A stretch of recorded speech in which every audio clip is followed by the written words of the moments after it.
So we are going to see the actual design with the components. So the last point we have to understand is this clock cycle duration should accommodate all these delays. These are all delays actually. Okay, now let us see. So the design should be as simple as possible. So this design principle is keep the design simply simple to take the advantage of latest technology. And clocking methodology and timing consideration, we have to use the simplest clocking methodology. All storage elements use the same clock edge. And the system clock cycle time is equal to this value. And this value should be greater than the hold time.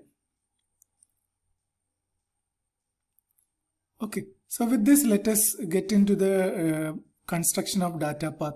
To construct the data path, we must understand what are the components required. So these three are major components: adder, multiplexer, and ALU. So let us look at the adder. So adder is inside the ALU. So this is a representation of a 32-bit adder. So A line, this S/32 means there are 32 bits going in. And B is also a 32-bit number. It will be added and we'll get 32-bit sum as output and a carry. And a carry in from the previous stage can also be included. Let's say we are adding 3 32-bit quantities. So there will be a carry which is coming from the previous state. So multiplexers are used to select one of the two inputs. Here there are two inputs. So the select line will be 1-bit select line. It will be when 0 is given, A will be selected. When 1 is given, B will be selected, and Y is the output of the multiplexer. And this is your ALU, arithmetic and logic unit. This also you have a line which specifies which operation to be performed. That means ALU can do addition, subtraction, or etc. So out of this supported operation, which operation are we going to perform? That is specified with the help of this OP line. This OP line specifies the operation that has to be performed on the ALU operands A and B. Here when 32 is missing, so B is also 32-bit content. Okay, now we need a register file. The register file contains all the registers. So look at the diagram. The register file has got 3 ports. 2 of them are reading and 1 is for writing. So writing will happen when we give the write enable line. Let's say I want to write register number 6. Then I have to put 6 in this register and then enable the write signal and then give the data. Then it will be written. And also you have to enable the clock because this is a storage element. Storage elements will work only when there is a clock transition happening. So this is an example for a sequential logic circuit which consists of flip-flops and all. So output is 2 values which are read from the registers. So it has got 2 32-bit output buses, bus A and bus B, 1 32-bit input bus. The value which we are going to write is only 1.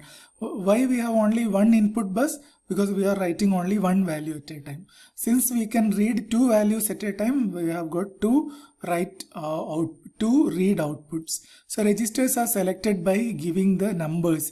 RA and RB are the registers that will get read, and RW is the register which will be written if we make write enable signal as 1. And you have a clock input also. That's about register file. And we also have a memory where all the data and program are stored. So it's actually an idealized memory without any delays and all. You feed the clock and specify the address, you get the output. And write enable is used if you want to store some values to the memory.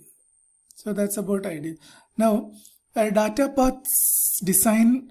A data path can be designed in single cycle. That means the entire operation. For example, the execution of an instruction can be made to happen in just one cycle. That is known as single cycle. And also you can have multi-cycle implementation where multiple clock cycles are used for executing a single instruction. Another advanced way is pipelining where there are multiple instructions executing at the same time. So we will see all of them one by one. First, let us look at the single cycle implementation. So in single cycle implementation, we will look at the data path for processing and data path design for all these instructions. If logic, add unsigned, subtract unsigned, or immediate, load where, stored where, BQ, J. That is, the data path we are going to design will support all these instructions. That is the way you have to understand. Now, the first stage of in data path will be the instruction fetch, because we want to know what is the instruction before we can execute it. So the stage responsible for getting the instruction is known as the instruction fetch unit. It will require the address of the instruction, which will be fed to PC, and PC will go to the memory and get the instruction. So what happens is, fetch the instruction, go to the memory with the address given in PC. Then you will get the instruction. After getting that, you have to increment the PC. PC is made as PC plus 4 if the code is sequential. If you are encountering a branch, PC will be something else. What is the something else? Something else is any value other than PC plus 4. In fact, this something else is the branch target address if it is a conditional branch, and the jump target address if it is an unconditional jump. So there are two options to update the PC. One is the usual sequential update PC plus 4, and the other one is the branch target or the jump target address. Okay, so we use a dedicated adder for doing this PC equal to PC plus 4. This comes in line with our instruction, make the common case faster. Most of the time PC will be sequentially incremented. So to make it faster, we use a dedicated adder. So memory, there are two options. You can have a split memory for data and instruction, or a unified memory which contains both data and instruction. We will see those options as we go ahead. Now, addition and subtraction. Now we are seeing the RTN for that. It's R of RD, register destination register, is equal to the value of RS and RT after applying the specified operation. So here in this example, the add U is the operation and RD is the destination, RS and RT are the source. Okay, so you have got ALU control and register write control logic after decoding the instruction. So once we decode the instruction, we understand that I have to read 2 registers and write 1 register. And I am clear about the operation to be performed. So I can set the appropriate ALU control line and the register line also. That is how we decide. So this is how the instruction looks like.